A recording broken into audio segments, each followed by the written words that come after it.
STA TV Media Syiar Islam. Bismillahirrahmanirrahim. Assalamualaikum warahmatullahi wabarakatuh. Alhamdulillahilladzi arsala rasulahu bil huda wa dinil haqq liyudhhirahu 'ala ad-dini kullihi walau karihal kafirun. Wa asyhadu an la ilaha illallah wahdahu la syarika lahu iqraran bihi wa tauhida. Wa asyhadu anna Muhammadan 'abduhu wa rasuluhu sallallahu alaihi wa ala alihi wa sahbihi wa sallama tasliman katsira. Amma ba'd. Fa ahlan wa sahlan wa marhaban bikum ikhwani al-kiram wa akhwati al-karimat, jamaah pendengar radio Syiar Tauhid Aceh 96,1 FM maupun yang mengikuti kajian ini di media-media lainnya. Ahlan wa sahlan wa marhaban bikum yang ana cintai dan hormati, rahimani Allah wa iyyakum wa baraka fikum. Tentunya puji dan syukur selalu dan senantiasa kita panjatkan kehadirat Allah Jalla wa Ala yang telah berfirman, wa in ta'uddu ni'matallahi la tuhsuha innal insana lazzalumun kaffar. Dan kalaulah kalian menghitung-hitung akan nikmat Allah atas kalian, niscaya kalian tidak akan mampu menghitungnya. Innal insana lazalumun kafar. Sesungguhnya manusia itu pelaku kezaliman dan kekufuran. Alhamdulillah pada pagi hari atau menjelang siang ini kita dapat bertemu kembali di majelis kajian tauhid kita ini dalam keadaan aman, sehat, dan memiliki makanan pokok di hari kita ini. Hal ini ana sebutkan secara khusus karena Nabi kita sallallahu alaihi wasallam bersabda, man asbaha aminan fi sirbih mu'afan fi jasadih wa indahu quti yaumihi faka'annama hizat lahu ad-dunya bihadafiriha. Barang siapa yang memasuki waktu pagi dalam keadaan dia merasa aman terhadap dirinya, tidak takut dibunuh, diculik, dirampok dan yang lainnya. Mu'afan fi jasadih, sehat anggota tubuhnya, bukan dalam keadaan diserang kanker, stroke, jantung, atau penyakit-penyakit berat yang lainnya. Wa indahu quti yaumihi, dan dia memiliki kebutuhan pokok pada harinya itu, walaupun hanya na tabuh mo berhirmu, hanya ada 1-2 kilo beras di rumah. Orang yang seperti ini, kata Nabi SAW, faka'annama hizat lahu dunya bihadafiriha, adalah orang yang seolah telah diberikan dunia beserta isinya untuknya. Maka akhil karim wa ukhtiyal karimah, fabi'ayyi ala'i rabbikuma tukadziban. Nikmat Allah mana lagi yang ingin kita dustakan. Sebagaimana salawat dan salam juga selalu kita sanjung sajikan kepada Nabi besar kita, keluarga dan segenap sahabat-sahabat beliau, serta yang mengikuti mereka dengan kebaikan hingga hari kiamat, yang telah bersabda, may yuridillahu bihi khairan yufaqihu fiddin. Barang siapa yang Allah inginkan kebaikan baginya, maka Allah akan fahamkan ia tentang agamanya. Ibu bapak, saudara dan saudari, Abu Umi, Adun, dan Ado yang lontuan cintai dan hormati, rahimani Allah wa iyyakum wa baraka fikum. Pada kajian sebelumnya dari kitab Matan Kitab Tauhid, kita telah mempelajari dan mengkaji hukum beristighatsah kepada selain Allah Jalla wa'ala. Telah kita uraikan pada pertemuan yang lalu, kapan suatu istighatsah itu terpuji dan bernilai ibadah di sisi Allah Jalla wa'ala, dan kapan suatu istighatsah itu bernilai syirik atau bid'ah. Baik, berikut ini adalah bab yang ke-14. Di bab yang ke-14 ini penulis tidak memberikan judulnya, tetapi kalau kita memperhatikan uraian dalil yang beliau sebutkan, maka kita memahami bahwa yang beliau maksud di bab yang ke-14 ini adalah bahwa tauhid ar-rububiyah kelazimannya adalah tauhid al-uluhiyah, dengan makna apabila seseorang meyakini bahwa Allah Jalla wa'ala Maha Esa dalam mencipta, mengatur alam semesta ini, dalam memberikan rezeki, dalam memberikan kesembuhan, menurunkan penyakit, menciptakan kebaikan atau kejelekan, semestinya dia juga mengesahkan Allah Jalla wa'ala dalam beribadah. Maka jangan memalingkan sedikit pun dari ibadah kepada selainnya. Jangan menyembelih untuk laut, jangan menyembelih untuk kuburan para wali, jangan berdoa kepada selain Allah, ya. Jangan menyembelih untuk sawah atau penjaga sawah, penjaga hutan dan sebagainya dari bentuk pemalingan ibadah kepada selain Allah Jalla wa Ala. Baik, kita bacakan dulu dalil-dalil yang beliau uraikan di sini. Setelah itu insyaallah taala akan kita berikan catatan dan penjelasannya. Di sini boleh sebutkan 2 ayat dari Al-Qur'an dan 3 hadis Nabi sallallahu alaihi wasallam. Ayat yang pertama adalah firman Allah Jalla wa Ala di dalam surat Al-A'raf ayat 191 dan 192. Di mana Allah Jalla wa Ala berfirman, "Ayusyrikuna ma la yakhluqu syai'an wa hum yukhlaqun wa la yastati'una lahum nasran wa la anfusahum yansurun."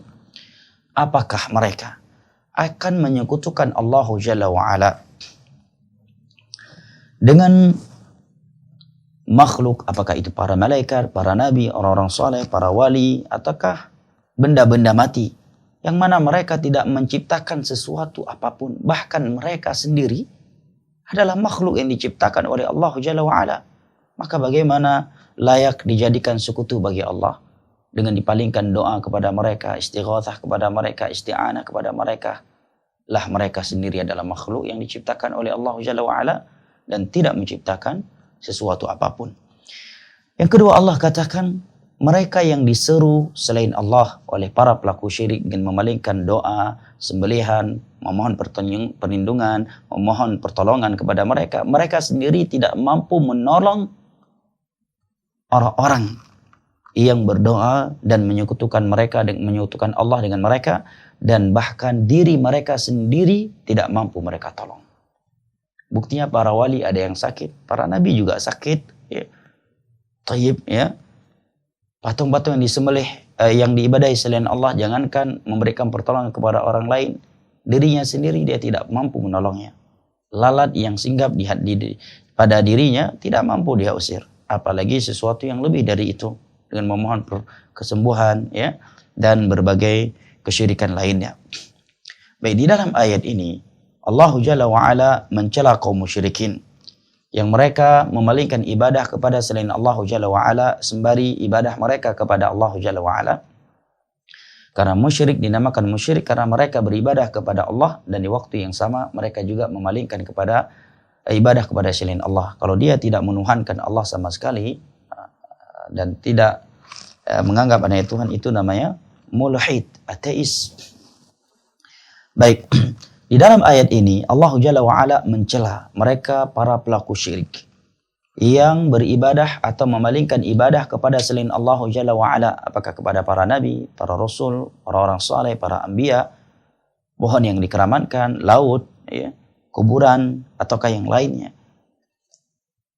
Padahal mereka yang disembah selain Allah tersebut tidak menciptakan sesuatu apapun, tidak mampu menolong para penyuruhnya, bahkan diri mereka sendiri mereka tidak mampu menolongnya. Maka kalau demikian sifat mereka, mereka tidak berhak diibadahi selain Allah Jalla wa Ala. Allah lah semata yang Maha Esa, yang berhak diberikan ibadah satu-satunya, karena Allah yang Maha Mencipta, Allah yang memberikan rezeki, Allah yang mengatur alam semesta, Allah yang menurunkan hujan, menciptakan kebaikan dan kejelekan. Baik, ayat kedua yang yang disebutkan oleh penulis di dalam bab ini adalah firman Allah di dalam surat Fatir ayat nomor 13 dan 14. Di mana Allah Jalla wa Ala berfirman, "Walladzina tad'una min dunihi ma yamlikuna min qitmir." Dan sesembahan-sesembahan yang kalian berdoa kepadanya, beribadah kepadanya selain Allah Jalla wa Ala, mereka semuanya tidak memiliki kemampuan dalam mengatur alam semesta ini, tidak memiliki kuasa untuk menciptakan qitmir. Ya. Qitmir adalah kulit tiras yang membungkus yang ada pada pertengahan biji kurma. Artinya benda sekecil itu saja Selain Allah tidak ada yang mampu menciptanya. Maka kenapa mereka diibadahi selain Allah Jalla wa'ala? Kenapa manusia berdoa kepada mereka? Kenapa manusia beristighatsah kepada mereka? Kenapa manusia beristi'adzah kepada mereka? In tad'uhum la yasma'u du'aakum. Seandainya kalian berdoa kepada mereka, maka mereka tidak akan mendengar. Mereka tidak akan mendengar doa kalian. Walau sami'u mastajabu lakum. Dan seandainya mereka mendengarkan doa kalian, tetapi mereka tidak akan mampu mengabulkan apa yang kalian minta kepadanya. Nah, wa yawmal qiyamati yakfuruna bisyirkikum wa la yunabbi'uka mithlu khabir. Dan pada hari kiamat, orang-orang yang dahulunya ketika di dunia kalian berdoa kepada mereka, meminta kepada mereka, menyekutukan Allah dengan mereka, mereka akan mengingkari kesyirikan yang kalian lakukan kepada mereka. Nah, wala yunabbi'uka mithlu khabir. Dan tiada yang mampu memberitahukan sesuatu kepadamu seperti Allah Jalla wa'ala yang maha tahu, yang maha mengetahui segala sesuatu secara global dan secara detail. Ikhwani al-kiram wa akhwati al-karimat rahimani Allah wa iyyakum wa baraka fikum. Di dalam ayat ini Allah Jalla wa'ala menyebutkan keadaan makhluk atau sebagian makhluk yang diibadahi selain Allah. Baik mereka yang ridho diibadahi oleh selain Allah oleh manusia, seperti kondisinya para taghut, tokoh-tokoh kesyirikan, ataukah mereka yang tidak ridho disekutukan Allah Jalla wa'ala dengan mereka, seperti para malaikat, para anbiya, orang-orang saleh. Mereka tidak ridho, tidak mau manusia berlebihan dengan mereka, menyekutukan Allah dengan mereka, berdoa kepada mereka, tetapi ada aja manusia yang menyekutukan Allah dengan mereka. Allah mengabarkan mereka semua, apakah para malaikat, para nabi, bebatuan, patung-patung, para wali yang disembah selain Allah Jalla wa'ala, semua mereka, baik yang ridho disembah selain Allah ataupun tidak ridho diibadahi selain Allah Jalla wa'ala, seperti para malaikat, para nabi, dan orang-orang saleh.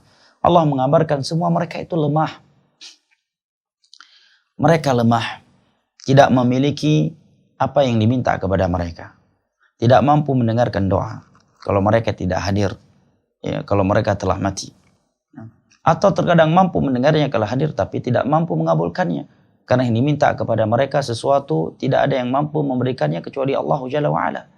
Apabila tiga hal ini tidak mereka miliki, maka bagaimana mungkin mereka diibadahi selain Allah dengan berdoa kepadanya.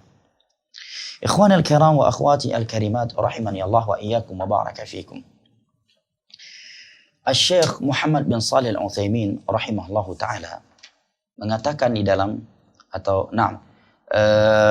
Syekh Al-Fauzan mengatakan di dalam kitab I'anatul Mustafid, sebuah ucapan yang bagus untuk direnungi dan disebutkan di hadapan keumuman manusia. Kata beliau, lakin ainal uqulul lati tufakkir.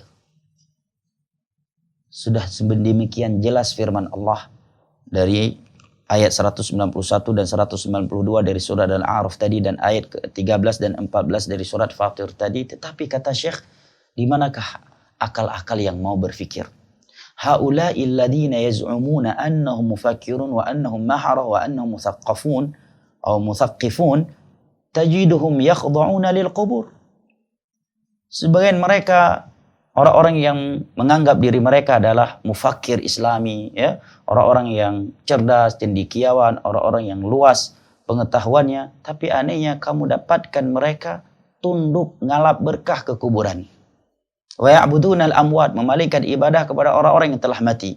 Wa yadhbahuna laha, menyembelih hewan untuk kuburan dan orang-orang yang telah mati. Wa yanzuruna laha, bernazar, ya beli hajat bak kuburan waliyun, bak kuburan walije. Wa yastaghithuna biha, beristighatsah, memohon pertolongan kepada orang-orang yang telah mati, kepada kuburan untuk mereka. Wa hum yasma'una hadzal Qur'an, padahal siang dan malam mereka membaca dan mendengarkan Al-Qur'an seperti ayat-ayat ini. Kemana akal sehat mereka? Kata Syekh Shalih Al-Fauzan hafizahullah ta'ala. Ini menerangkan kepada kita hidayah itu mahal.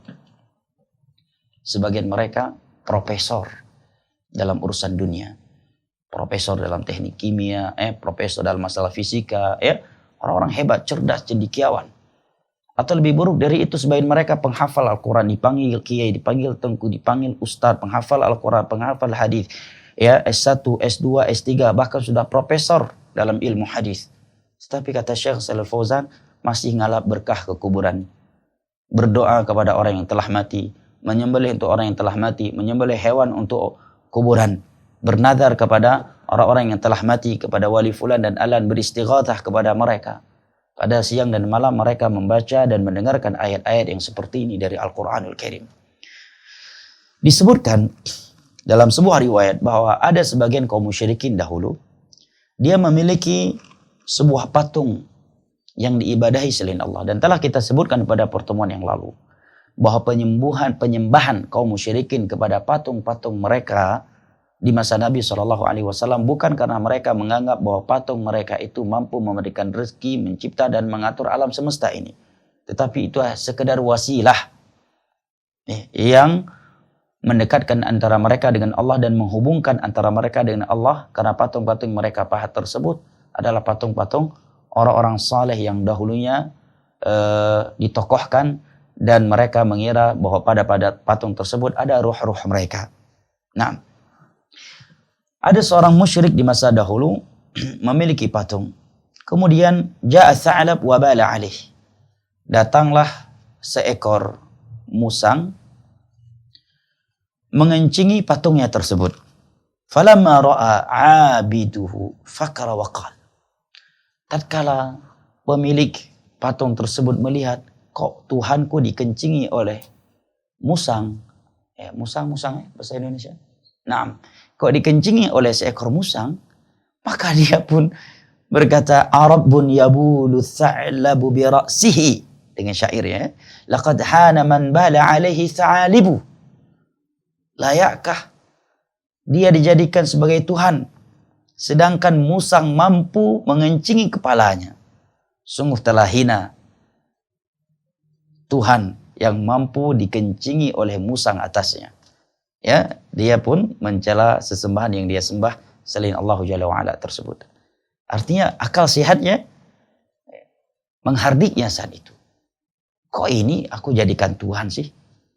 Padahal jangankan memanjatkan doaku kepada Allah, menyampaikan kebutuhanku kepada Allah, memenuhi doaku, musang yang mengencing kepalanya saja tidak mampu dia usir. Maka tidak layak dijadikan Tuhan selain Allah Jalla wa'ala. Ikhwani al-kiram wa akhwati al-karimat, rahimani Allah wa iyyakum wa baraka fikum. Al-Syekh Muhammad bin Shalih Al-Utsaimin rahimahullahu ta'ala menyebutkan sebuah faedah penting di dalam kitab Al-Qaulul Mufid. Beliau mengatakan, hal yasma'ul amwat as-salama wa yuruddunahu ala man sallama alaihim? Apakah orang-orang yang telah meninggal, yang telah wafat, berada di dalam kuburan-kuburan mereka, mereka mampu mendengar salam dan menjawabnya kepada mereka, kepada orang yang telah memberikan salam kepada mereka? Kata beliau, di sini ada dua pendapat, namun hal ini nanti perlu diperhatikan ya, jangan dikira ada khilaf di antara ulama dalam masalah akidah. Yang pertama, annal amwat la yasma'una salam, bahwa orang-orang yang telah wafat dan telah meninggal tidak akan mampu mendengar salam orang yang memberikan salam kepadanya. Karena Nabi SAW anna qaul Nabi SAW hina ziyaratil qubur, assalamualaikum du'aun la yuqsadu bihi al-mukhatabah. Adapun anjuran memberikan salam ketika kita mengunjungi kuburan, berziarah, assalamualaikum ahlad diyar, yang Nabi SAW anjurkan, maka ini sebagai doa untuk mereka, bukan sebagai salam yang kita tujukan kepada mereka seperti kita tujukan kepada orang yang masih hidup untuk membalas dan menjawabnya. Itu sebagai doa. Sebagaimana kita mengucapkan assalamualaikum ya Rasulullah dalam tasyahud kita walaupun beliau telah wafat. Ya, seperti kita mendoakan orang yang telah meninggal, semoga Allah menyelamatkan dia dari azab kubur. Karena assalam artinya adalah keselamatan. Kemudian Syekh katakan wa ala thumma ala fardi annahum yasma'un kama jaa fil hadits alladhi sahhahahu Ibnu Abdul Bar wa aqarrahu Ibnu Al-Qayyim bi anna al-insan idza salama ala shakhsin ya'rifu fid dunya raddallahu alaihi ruhahu faradda salam. Seandainya kita katakan bahwa mereka mampu mendengar salam orang yang memberikan salam kepada mereka sebagaimana dalam hadis yang disahihkan oleh Ibnu Abdul Bar dan dibenarkan oleh Imam Ibnu Qayyim, di mana Nabi menyebutkan bahwa seseorang apabila memberikan salam kepada orang yang dahulunya dia kenal ketika di dunia, maka Allah mengembalikan ruhnya, maka kemudian dia menjawab salamnya. Seandainya hadis ini kita katakan hadis yang sahih, maka Syekh Utsaimin mengatakan idza kanu yasma'una salam wa yuruddunahu fala yalzam an yasma'u kulla syai'. Seandainya kita katakan mereka mampu mendengar salam dan membalaskannya kepada orang yang menyampaikannya kepada mereka, maka tidak menunjukkan bahwa mereka akan mendengarkan segala sesuatu. Cukup salam saja karena ada hadisnya. Adapun selain salam, doa-doa orang yang berdoa kepada mereka, mana dalilnya yang menunjukkan bahwa mereka mampu mendengar dan membalaskannya? Kalau salam ada hadisnya, mereka dikembalikan ruhnya kemudian menjawabnya. Karena ada hadisnya, seandainya hadis itu kita terima sebagai hadis yang sahih kata beliau. Tetapi selain salam tidak ada dalilnya. Nah, tidak ada dalil menunjukkan bahwa mereka bisa mendengar segala sesuatu. Nah, atau kata Syekh, "Lau furida annahum yasma'una ghairas salam." Seandainya kita terima bahwa mereka juga mampu mendengar selain salam, sebagaimana Nabi SAW menyebutkan bahwa ketika seseorang meninggalkan mayat yang telah ia kuburkan, maka suara telapak atau kaki mereka akan terdengar olehnya ketika mereka meninggalkannya. Maka kita katakan bahwa Allah Jalla wa'ala telah mengkhabarkan dengan jelas dalam Al-Quran dan hadis bahwa mereka seandainya mendengar doa orang-orang yang berdoa kepada mereka, tetapi mereka tidak mampu mengabulkannya. Yang kedua, Allah Jalla wa'ala telah menjadikan doa kepada orang-orang yang telah mati sebagai sebuah kesyirikan. Dan kalau melakukannya, maka ini adalah sebuah kesyirikan dan kekufuran terhadap Al-Quran yang mengabarkan mereka tidak mendengar dan menganggap itu sebagai sebuah kesyirikan. Ini jawaban dari Syekh Utsaimin. Baik, barakallahu fikum. Pendapat yang kedua mengatakan bahwa mereka mendengar dan mereka berdalil dengan beberapa dalil, antaranya anjuran memberikan salam kepada mereka ketika kita ziarah kuburan. Juga hadis Nabi SAW dalam Bukhari dan Muslim bahwa orang yang mengantarkan jenazah ketika mereka berpaling meninggalkan jenazah tersebut, maka jenazah tersebut akan mendengar suara telapak kaki orang-orang yang meninggalkannya. Maka dijawab oleh Syekh dengan beberapa jawaban. Yang pertama, dalil yang menunjukkan bahwa mereka kita dianjurkan memberikan salam ketika ziarah kuburan ini tidak menunjukkan bahwa mereka mendengarnya. Karena dahulu kaum muslimin juga memberikan salam kepada Nabi SAW ketika beliau masih hidup di dalam tasyahud salat mereka, dan beliau tidak mendengarkannya. Kaum muslimin yang salat di Yaman saat itu di Mekah berselawat pada Nabi, memberikan salam kepada Nabi dalam setiap tasyahud mereka, dan Nabi saat itu di Madinah. Tidak diragukan Nabi tidak mendengarkannya. Itu beliau masih hidup. Lalu bagaimana kalau beliau, apalagi beliau telah wafat? Nah, maka mereka yang telah wafat tidak mampu mendengar qat'an secara pasti, sebagaimana ayat dan hadis Nabi SAW di atas. Dan yang kedua, hadis yang menyebutkan bahwa mayat mendengarkan suara telapak orang-orang yang meninggalkannya setelah mereka menguburkannya, maka kata Syekh, ini penyebutan Nabi SAW di waktu yang khusus, yaitu di saat dia baru dikuburkan dan mereka mulai meninggalkannya. Maka kita katakan cukup di situ saja. Menyebutkan bahwa selain ini dan selain salam mereka mampu mendengarkannya membutuhkan dalil. Sedangkan Al-Quran mengabarkan la yasma'u du'aakum. Mereka tidak akan mendengarkan doa-doa kalian. Walau sami'u mastajabu lakum. Dan seandainya mereka mendengarkannya, maka mereka tidak akan mengabulkannya.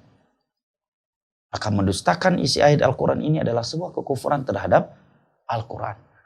Kesimpulan dari dua pendapat tersebut, bahwa para ulama yang berpendapat Dengan salah satu dari dua pendapat tersebut, semua mereka sepakat bahwa berdoa kepada selain Allah adalah kesyirikan.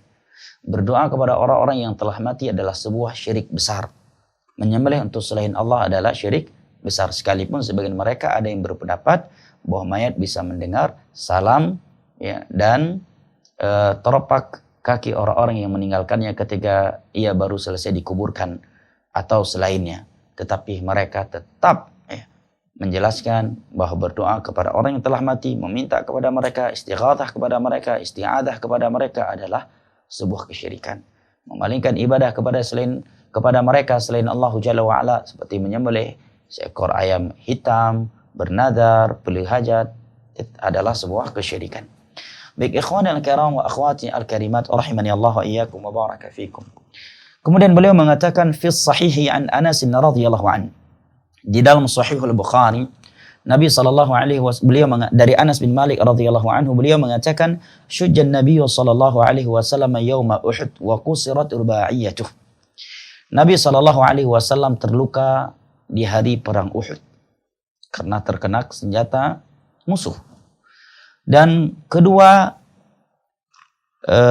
dan gigi taring beliau terpatahkan. Sehingga beliau mengatakan, kaifa yuflih qaumun syajju atau syajjau nabiyahum, bagaimana suatu kaum itu akan sukses, akan bahagia dunia dan akhirat, akan selamat dari neraka, sedangkan mereka melukai nabi mereka sendiri. Artinya Nabi SAW pesimis dari mereka. Tetapi karena hidayah itu milik Allah, ya, maka Allah menegur Nabi kita SAW dengan menurunkan ayat 128 dari surat Ali Imran. Laisa laka minal amri syai'. Masalah hidayah taufik itu bukan urusanmu, bukan hak engkau. Maka Allah berkehendak mereka yang telah menjadi sebab atau yang telah melukai dan mematahkan gigi Nabi kita SAW di hari perang Uhud justru dapat hidayah taufik dari Allah, masuk ke dalam Islam dan bagus Islamnya, seperti Khalid bin Walid, Abu Sufyan, ya, dan beberapa sahabat yang lainnya, dan juga seperti Wahsy yang telah membunuh dan memutilasi Hamzah radhiyallahu anhum. Di dalam Sahih Bukhari dari Abdullah bin Umar radhiyallahu anhuma, bahwa beliau mendengar Nabi SAW pernah kunut nazilah di rakaat terakhir dari surat subuh. Kunut nazilah, mendoakan laknat kepada mereka yang telah melukai, mematahkan gigi dan membantai kaum muslimin.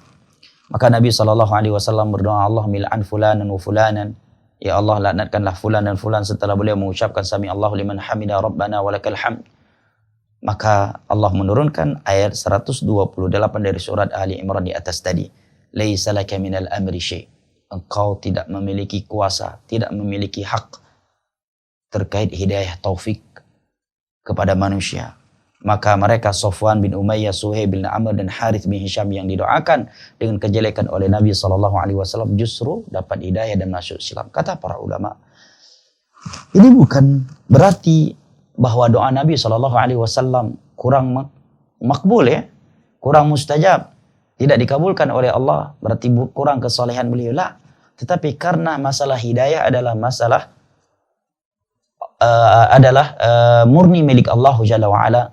Dialah yang mampu membolak-balikkan hati sebagian hamba, yang menjadikan orang yang paling saleh menjadi paling fasik, dan orang yang paling fasik menjadi orang yang paling saleh. Orang yang tadinya ingin membunuh dan memerangi, bahkan telah melukai Nabi SAW, bisa dapat hidayah dan masuk Islam. Itu murni milik Allah Jalla wa'ala. Tiada seorang pun yang mampu mengaturnya. Bahkan seorang Nabi sekalipun tidak mampu mengatur terkait hidayah taufik dari Allah Jalla wa'ala. Apa maksud penulis menyampaikan hadis ini? Karena sekilas hadis ini tidak berbahas tentang kesyirikan, kan? Atau tentang tauhid. Sekilas.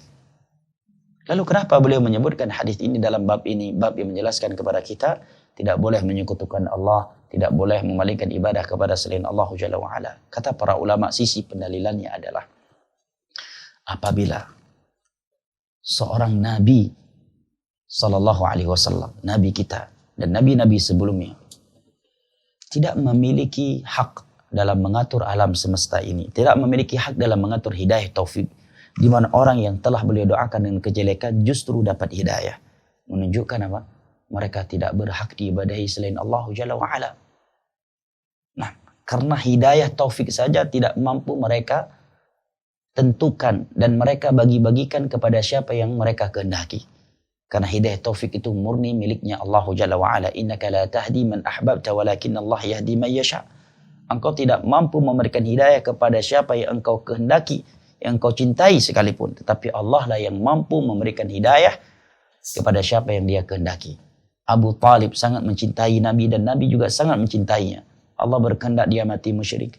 Sedangkan Umar, Abu Sufyan, Khalid bin Walid, Amr bin As dan beberapa tokoh Arab lain yang sangat bengis, yang sangat kejam dan dia ikut memerangi kaum muslimin, justru dapat hidayah masuk Islam dan menjadi orang-orang hebat di dalam Islam. Innaka la tahdi man ahbabta walakin Allah yahdi man yasha. Engkau tidak akan memberikan hidayah taufik menentukan fulan yang akan masuk Islam, fulan akan murtad, fulan akan bagus, si fulan yang akan berubah. Engkau tidak mampu itu. Untuk hal itu. Kepada orang yang engkau cintai sekalipun. Karena hidayah taufik itu murni milik Allah. Dialah yang akan memberikannya kepada siapa saja yang dia kehendaki. Sisi pendalilan dari hadis ini adalah apabila hidayah taufik saja tidak dimiliki oleh para nabi, bahkan sekaliber Nabi kita SAW sekalipun, apalagi selain hidayah taufik, memberikan hujan, memberikan kesembuhan, ya, maka mereka tidak boleh diibadahi selain Allah Jalla wa'ala. Baik, hadis berikutnya yang beliau sebutkan di sini adalah hadis yang diriwayatkan oleh Imam Al-Bukhari dan Muslim dari Abu Hurairah radhiyallahu anhu. Beliau mengatakan qama Rasulullah sallallahu alaihi wasallam hina unzila alaihi wa anzir ashiratakal aqrabin. Tatkala Allah Jalla wa Ala menurunkan ayat 214 dari surat Asy-Syu'ara, yaitu ayat wa anzir ashiratakal aqrabin, dan berikanlah peringatan kepada karib kerabatmu wahai Muhammad, maka Nabi sallallahu alaihi wasallam berdiri, bangun, berkhutbah, memanggil karib kerabatnya. Maka yang pertama kali beliau panggil, yang paling jauhnya terlebih dahulu, ya ma'syara Quraisy, wahai kabilah Quraisy. Karena beliau dari kabilah Quraisy. Atau kalimat yang semakna ini, kata Abu Hurairah, ishtaru anfusakum. Bebaskan diri-diri kalian dari neraka Allah dengan beriman dan beramal saleh. La ughni ankum minallahi syai'a, karena aku tidak akan mampu mencegah, menyelamatkan kalian dari api neraka Allah, dari azab Allah, kalau kalian tidak beriman dan tidak beramal saleh. Kemudian Nabi manggil ya Abbas bin Abdul Muttalib, wahai Abbas bin Abdul Muttalib, paman kandung beliau, saudara kandung ayahanda beliau. La ughni anka minallahi syai'a, aku tidak akan mampu mencegah, menyelamatkan engkau dari azab Allah kalau engkau tidak beriman dan beramal saleh. Ya Safiyyatu ammata Rasulillah sallallahu alaihi wasallam, wahai Safiyyah, bibinya Rasulullah sallallahu alaihi wasallam, ucap Nabi kita, selamatkan dirimu dari neraka Allah, dari azab Allah dengan iman dan amal saleh. La ughni anka minallahi syai'a, aku tidak akan mampu mencegah dan menyelamatkan engkau dari azab Allah sedikit pun. Ya Fatimah binta Muhammadin, wahai putriku Fatimah bintu Muhammad, salini min mali mashi, silahkan engkau meminta kepadaku apa yang engkau inginkan dari harta yang aku miliki. Tetapi terkait azab Allah, neraka Allah, la ughni anki minallahi syai'a, aku tidak akan mampu mencegah dan menyelamatkan engkau dari azab dan neraka Allah apabila engkau tidak beriman dan beramal saleh. Kata para ulama, apabila Nabi SAW merupakan Nabi yang paling mulia, penutupnya para nabi, bahkan makhluk Allah yang paling dicintai, yang paling agung dan yang paling dekat dengan Allah Jalla wa'ala, tidak mampu menyelamatkan manusia dari azab dan neraka Allah Jalla wa'ala sekalipun mereka adalah karib kerabatnya. Apabila mereka tidak beriman dan beramal saleh, maka layakkah mereka diibadahi selain Allah? Yang kedua, apabila karib kerabatnya Nabi SAW saja tidak bisa mengambil manfaat dari nasab dan kedekatan mereka dengan nasab Nabi SAW apabila mereka tidak beriman dan beramal saleh, apalagi selain mereka. Menunjukkan kepada kita, kata para ulama, bahwa kemanfaatan dari kedekatan nasabnya seseorang dengan Nabi SAW adalah dengan beriman kepada beliau, dengan mengikuti sunnah beliau. bukan dengan berdoa kepada beliau, menggantungkan hati ini kepada beliau, optimis kepada beliau, takut kepada beliau seperti takut kepada Allah dan berdoa kepada beliau, meminta hal-hal tiada yang mampu memberikannya kecuali Allah. Ya, dan beliau telah wafat, ini tidak bermanfaat sama sekali dan bahkan ini adalah kesyirikan dan justru membuat seseorang semakin jauh dan dibenci oleh Nabi SAW.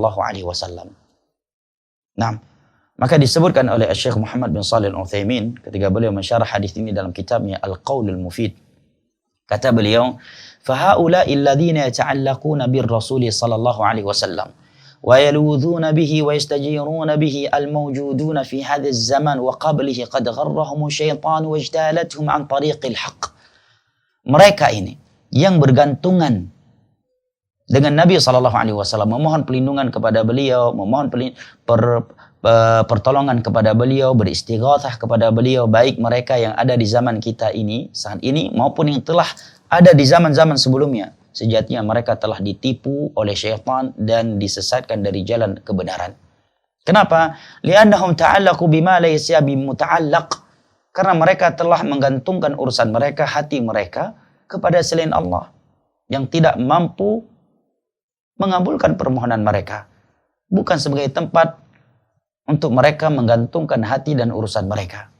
Nah, karena yang bermanfaat, yang akan memberikan manfaat kepada seseorang karena kedekatan nasabnya dia kepada Nabi SAW adalah keimanan dia kepada Nabi. Karena dia mengikuti Nabi SAW. Bukan sekedar dia dekat nasabnya. Oleh karenanya Allah Jalla wa'ala berfirman, فَالَّذِينَ آمَنُوا بِهِ وَعَزَّرُوهُ وَنَصَرُوهُ وَاتَّبَعُوا النُّورَ الَّذِي أُنزِلَ مَعَهُ أُولَٰئِكَ هُمُ الْمُفْلِحُونَ. Mereka yang beriman kepada beliau. Ya. Beriman kepada beliau, mengikuti cahaya yang diturunkan kepadanya. Itu Al-Quranul Karim, menolongnya. Mereka adalah orang-orang yang beruntung. Juga Nabi SAW bersabda di dalam hadis yang diriwayatkan oleh Imam Al-Bukhari dari Abu Hurairah radhiyallahu an, "Kullu ummati dakhala al-jannata illa man aba." Qalu, "Wa man ya'ba ya Rasulullah?" Qala, "Man ata'ani dakhala al-jannah wa man asani faqad aba." Setiap umatku pasti akan masuk syurga kecuali mereka yang enggan. Ucap Nabi kita SAW. Siapakah yang enggan masuk syurga dari umatmu, wahai Rasulullah? Tanya para sahabatnya. Setiap yang taat kepadaku pasti akan masuk syurga. Dan barang siapa yang bermaksiat kepadaku, tidak menjalankan perintah dan melanggar larangan beliau, dialah orang yang telah enggan masuk syurga. Jawab Nabi kita sallallahu alaihi wasallam. Kemudian kata beliau, ya, tidak beriman, tidak mengikuti sunnah beliau, tetapi justru berdoa kepada beliau, bergantungan kepada beliau, takut seperti takutnya kepada Allah, kepada beliau, berharap kepada beliau. Ini adalah kesyirikan kepada Allah. Justru membuat seseorang semakin dibenci oleh Nabi dan jauh dari Nabi SAW dan tidak akan selamat dari neraka Allah Jalla wa'ala. Beliau juga mengatakan di dalam kitab Al-Qaulul Mufid, "Idza kana al-qurbu minan Nabi SAW la yughni 'anil qaribi syai'an, dalla dzalika 'ala man tawassul bi jahi Nabi SAW." Ini faedah yang luar biasa. Apabila kedekatan seseorang dengan Nabi SAW sebagai putri beliau, paman beliau, ayah beliau, anak beliau, bibi beliau, sepupu beliau, tidak bisa memberikan manfaat sedikit pun untuknya. Itu kedekatan dia loh sebagai anak, sebagai paman, sebagai saudara kandung, ya. Tidak bisa memberikan manfaat untuknya sedikit pun kalau dia tidak beriman dan beramal saleh. Maka kata beliau, ini menunjukkan terlarangnya bertawasul dengan kedudukan Nabi SAW. Kenapa? Karena lianna jahan Nabi SAW la yantafi'u bihi ila Nabi SAW. Karena kedudukan Nabi SAW sebagai Nabi dan sebagai Rasulnya Allah Jalla wa'ala, yang mengambil manfaat darinya hanya Nabi SAW. Walihada kana asahha qawli ahli ilmi tahrim at-tawassul bi jahi Nabi SAW. Oleh karenanya, pendapat yang paling sahih dari dua pendapat Ahlul Ilm adalah haramnya bertawasul dengan kedudukan Nabi SAW. Adapun hadis yang berbunyi, ya, tawassalu bijahi, ya, bertawasullah kalian dengan kedudukanku, ya, maka para ulama mengatakan itu adalah hadis yang maudhu, hadis yang palsu. Ya, ada hadis yang berbunyi tawassalu bijahi fa inna jahi indallahi azim. bertawassullah kalian dengan kedudukanku. Ya, karena kedudukanku di sisi Allah sangatlah agung. Kedudukan Nabi di sisi Allah sangat agung, tidak diragukan. Tetapi perintah untuk bertawassul dengan kedudukan beliau dan itu sebagai hadis, maka kata para ulama haditsun maudhu, ajma'ul ulama ala anhu maudhu makdzubun 'anil Nabi sallallahu alaihi wasallam. Hadis yang palsu, sepakat seluruh ulama hadis itu adalah hadis palsu dan hadis yang dusta mengatasnamakan Nabi sallallahu alaihi wasallam. Kesimpulan kajian hari ini adalah bahwa keyakinan seseorang bahwa Allah Jalla wa'ala Maha Esa dalam mengatur alam semesta ini, dalam memberikan rezeki, menurunkan hujan, memberikan kesembuhan dan yang lainnya, semestinya dia juga mengesakan Allah Jalla wa'ala dalam ibadah. Maka jangan menyembelih kecuali untuk Allah. Jangan berdoa meminta sesuatu tiada yang mampu memberikannya kecuali kepada Allah. Ya, tidak takut optimis kecuali kepada Allah. Jangan dia takut dan optimis kepada selain Allah seperti takut dan optimisnya dia kepada Allah Jalla wa'ala. Kesimpulan yang kedua, bahwa mereka, para malaikat, para nabi, para rasul, dan orang-orang saleh, apalagi yang tidak saleh seperti mereka, mereka semua tidak berhak mendapatkan ibadah kepada selain Allah. Tidak layak, tidak boleh dijadikan sebagai sekutu bagi Allah Jalla wa'ala dengan berdoa kepada mereka, menyembelih untuk mereka. Nah, kenapa? Karena mereka, ibadah murni hak Allah, dan karena mereka tidak memiliki kemampuan untuk mengabulkan dan tidak memiliki kemampuan dalam mengatur alam semesta ini. Yang ketiga, bahwa apabila mereka karib kerabat Nabi SAW tidak bisa mengambil manfaat dari kedekatan mereka dengan Nabi SAW, maka bagaimana dengan selain mereka apabila tidak beriman dan beramal saleh? Bahkan dengan tegas Nabi mengatakan, kalau kalian tidak beriman dan beramal saleh, aku tidak akan mampu menyelamatkan kalian dari neraka Allah, dari azabnya. Itu Nabi ucapkan kepada putrinya, kepada pamannya, kepada sepupu-sepupunya dan kabilahnya. Makanya kok bisa ada sebagian orang mengatakan, oh ya hana upa dah batak-batak lagi, dah hana itu mayang, dah bata lagi, insyaAllah na abu tinggal huruf kiamat. Na abati tinggal, insyaAllah tinggal abati gedang bak pintu neraka, menang ni ram li malaikat, menang tambul li abati. Gecok li abati, getingku, gepuplung, gebetamang yang syurga. La haula wa la quwata illa billah. Ini ucapan hanya keluar dari mulut-mulut ahli khurafat yang tidak belajar tauhid dan tidak mengenal akidah, yang tidak membaca atau memahami Al-Quranul Karim dan hadis-hadis Nabi SAW. Nabi saja berkata kepada putrinya, pamannya, ya, sepupunya, bibinya, aku tidak akan mampu mencegah kalian dari adab dan neraka Allah. Selamatkanlah diri-diri kalian dari neraka Allah dengan beriman dan beramal saleh. Juga kesimpulan berikutnya adalah bahwa apabila kedekatan seseorang dengan Nabi SAW itu tidak bermanfaat baginya, maka ini menunjukkan bahwa seseorang tidak akan mengambil manfaat dari kedudukan Nabi SAW sebagai Nabi dan Rasul di sisi Allah Jalla wa'ala kalau dia tidak beramal saleh. Karena kedudukan Nabi SAW di sisi Allah sebagai Nabi dan Rasulnya, yang mengambil manfaat darinya hanyalah Nabi SAW. Dan ini menunjukkan tidak ada anjuran dan terlarangnya bertawasul kepada Allah, bertawasul dengan kedudukan Nabi SAW. Wallahu ta'ala alam bisawab. Kiranya ini yang dapat kita bahas pada kesempatan kali ini. Sisa waktu masih ada, saya persilakan jika ada pertanyaan yang telah masuk. Barakallahu fiik. Baik, Masya Allah Ustaz, jazakallah khairan Ustaz atas penyampaian ilmunya. Kita masuk ke sesi tanya jawab kita. Kita bacakan pertanyaan yang sudah masuk Ustaz. Ada hamba Allah dari Boyolali, Jawa Tengah. Assalamualaikum warahmatullahi wabarakatuh. Ustaz, izin bertanya. 9 tahun yang lalu ana kecelakaan dan qadarullah tangan ana yang kanan diamputasi. Ya Allah. Bagaimana hukumnya jika ana mendoakan tangan ana yang telah dikubur Ustaz? Dan apakah sampai doa ana untuk memintakan ampun atas dosa-dosa tangan ana dulu Ustaz? Jawabannya barakallahu fi wallahu taala alam bisawab. Yang kedua, ini yang pertama. Yang kedua, ana ingin mengingatkan diri ana pribadi dan antum semua sekaligus dan terkhusus saudara yang bertanya bahwa hendaknya kita selalu ingat akan satu akidah yang apabila itu tertancap kuat di dalam hati kita, kita akan selalu bahagia hidup di dunia ini sekalipun musibah datang bertubi-tubi kepada kita, yaitu qul la yusibana illa ma kataballahu lana huwa maulana wa 'ala Allahi falyatawakkalul mu'minun. Katakanlah tiada sesuatu yang menimpa kita illa ma kataballahu lana, kecuali itu sesuatu yang telah Allah tuliskan. Tidak akan bergeser, tidak akan bertambah, tidak akan berkurang, dan tertukar apa yang telah Allah tentukan untuk kita dari ketentuan-ketentuannya, dan hanya kepadanya lah kita bertawakal. Yang ketiga, akhi barakallahu fiik, ya, berdoalah kepada Allah dengan doa yang Nabi anjurkan agar kita mengucapkannya setiap kali kita tertimpa musibah. Allah ma'jurni fi musibati wa khulufni khairan minha. Ya Allah, berikanlah pahala untukku atas musibah ini dan gantikanlah ia dengan sesuatu yang lebih baik. Walaupun mungkin dari sisi tangan tidak mampu atau tidak akan tergantikan lagi dengan keluar tangan baru. Tetapi bisa jadi Allah menjadikan Anda yang tangannya cuma satu tetapi lebih bermanfaat daripada orang-orang yang tangannya sempurna. Anda lebih bertakwa, lebih sempurna agama dan dunianya dibandingkan mereka yang tangannya lebih sempurna dari Anda. Karena Allah memberkahinya. Maka jangan lupakan doa ini. Allah ma'jurni fi musibati wa khlufli khairan minha. Ya Allah, berikanlah aku pahala atas musibah ini dan gantikanlah ia dengan sesuatu yang lebih baik. Adapun terkait mendoakan tangan yang telah diamputasi tersebut, wallahu a'lam bishawab, saya tidak tahu jawabannya. Karena tangan tersebut tidak memiliki hukum apa-apa, ya. Karena dia tidak ada kehidupan padanya.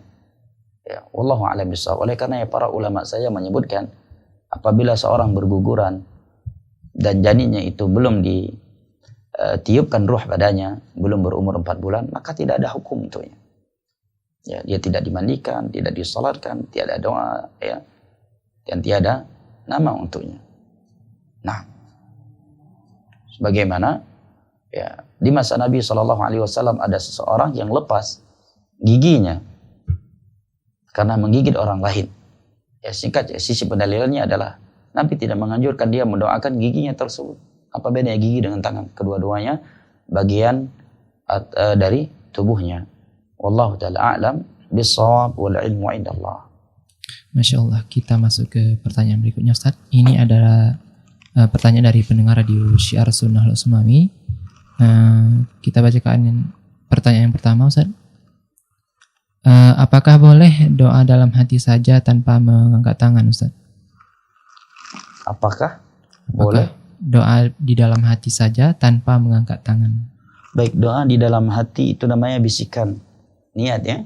Yang namanya doa itu diucapkan.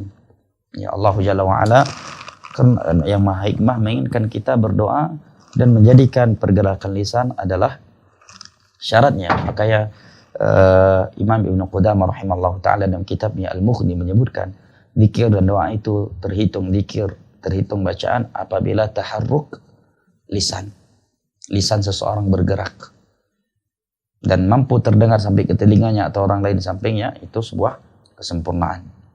Adapun kalau itu sekedar di hati, nah itu bukan doa karena dia tidak meminta. Doa artinya adalah at-talab. Itu namanya roja nanti. Berharap, amalan hati. Ya, amalan hati. Ya, sedangkan doa dan zikir amalan hati yang dibuktikan oleh lisan yang utamanya lebih sempurna. Namun Allah Ta'ala a'lam bis-shawab. Kita masuk ke pertanyaan yang kedua, Ustaz. Ustaz, apakah orang yang jarang berdoa termasuk orang yang sombong atau dia sedang dipalingkan oleh Allah, Ustaz? Jawabannya nah, tidak diragukan karena Allah Jalla wa Ala berfirman wa qala rabbukum ud'uni astajib lakum innal ladzina yastakbiruna an ibadati sayadkhuluna jahannama dakhirin. Berdoalah kalian kepada Allah Rabb kalian, niscaya akan aku kabulkan apa yang kalian minta. Khususnya mereka yang sombong dari berdoa kepadaku akan masuk ke dalam neraka jahanam dalam keadaan hina. Karena doa adalah simbol penghinaan dan perendahan diri seorang hamba kepada Rabbnya. Semakin sering dia berdoa kepada Allah, berarti semakin sering dia menghina dan merendahkan dirinya untuk Sang Penciptanya. Dan itu ibadah yang sangat tinggi. Ya, oleh karenanya ibadah dinamakan ibadah. Kenapa? Karena ibadah itu artinya adalah at-tadhallul wal khudu', merendah dan menghinakan diri. Dan semakin seorang hamba merendah dan menghinakan dirinya kepada Allah, maka dia akan semakin mulia dan semakin diangkat oleh Allah Jalla wa Ala. Wa ma tawadha ahadun lillahi illa rafa'ah. Tidaklah seseorang merendahkan dirinya karena Allah, kecuali Allah akan mengangkatnya. Oleh karenanya Nabi SAW mengajarkan para sahabatnya untuk selalu berdoa dan meminta kepada Allah. Karena Allah semakin sering diminta akan semakin sayang kepada hambanya. Sampai-sampai tali sendal yang putus saja demi meminta para sahabatnya agar memintanya kepada Allah. Nah, wallahu ta'ala alam bissawab, wal ilmu illallah. Apabila seorang jarang berdoa kepada Allah, enggak semangat berdoa kepada Allah, maka hendaknya dia bertobat kepada Allah. Itu menunjukkan dia orang yang Allah tidak inginkan kebaikan kepadanya. Allah jauhkan dari rahmatnya orang yang telah dimurkai olehnya, dan orang yang telah dijauhkan dari kebaikan oleh Allah. Dan itu semuanya dikarenakan maksiat-maksiat yang telah ia lakukan. Maka hendaknya dia segera bertobat kepada Allah, memohonkan ampunan kepada Allah, dan menghadap kepada Allah Jalla wa'ala. Barakallahu fikum. Masya Allah, kita masuk ke pertanyaan berikutnya Ustaz. Ada hamba Allah dari Banda Aceh. Assalamualaikum Ustaz. Waalaikumsalam warahmatullahi wabarakatuh. Jazakallah khairan Ustaz. Semoga selalu dalam keadaan sehat dan diberkahi oleh Allah Subhanahu wa taala. Ustaz, manakah yang lebih baik jika misalnya ada orang yang zalim kepada kita?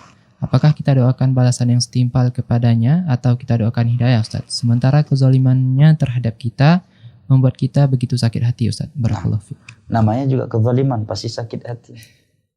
Kalau nggak sakit hati namanya hadiah. Sebagian ulama, memang ini berat ya, dan mudah untuk kita ucapkan. Semoga Allah memberikan hidayahnya kepada kita. Sebagian ulama salah mengatakan, apa keuntungan yang engkau dapatkan dari masuknya saudaramu seiman ke dalam neraka Allah disebabkan doamu? Nih, seandainya kita mendoakan orang yang menzalimi kita dengan doa kejelekan, akhirnya dan Allah kabulkan doa kita, dia menjadi mati, dia menjadi terbakar, jatuh, cacat, miskin, hancur rumah tangganya dan sebagainya. Keuntungan apa kita dapatkan di balik itu? Sekejam itukah engkau wahai seorang mukmin? Kata para ulama. Kita nggak dapat manfaat apa-apa. Tetapi kalau kita mendoakan dia agar dia dapat hidayah, dan Allah kabulkan, kemudian dia dapat hidayah, berubah sebab doa kita dapat pahala jariah, pahala berdoa. Yang kedua, semua kebaikan yang dilakukan sebab doa kita tersebut, pahala yang mengalir kepada kita dengan tanpa mengurangi daripada pahalanya. Makanya Umar bin Khattab dan Abu Jahal yang begitu kejam dan bengis terhadap kaum muslimin sebelum Islam, doa Nabi kepada Allah untuk mereka adalah Allah ma'izal Islam bi habir rajulaini ilaik. Ya Allah, muliakanlah Islam ini dengan salah satu dari orang yang paling engkau cintai dari dua orang ini. Nah, wallahu ta'ala alam bisawab. Dan Allah Jalla wa'ala berfirman, idfa' billati hi ahsan fa idzal ladzi bainaka wa bainahu adawatun ka'annahu waliyyun hamim. Balaslah kejelekan orang yang melakukan kejelekan kepadamu dengan kebaikan. Niscaya orang yang tadinya berbuat kejelekan kepadamu akan menjadi orang yang sangat mencintaimu.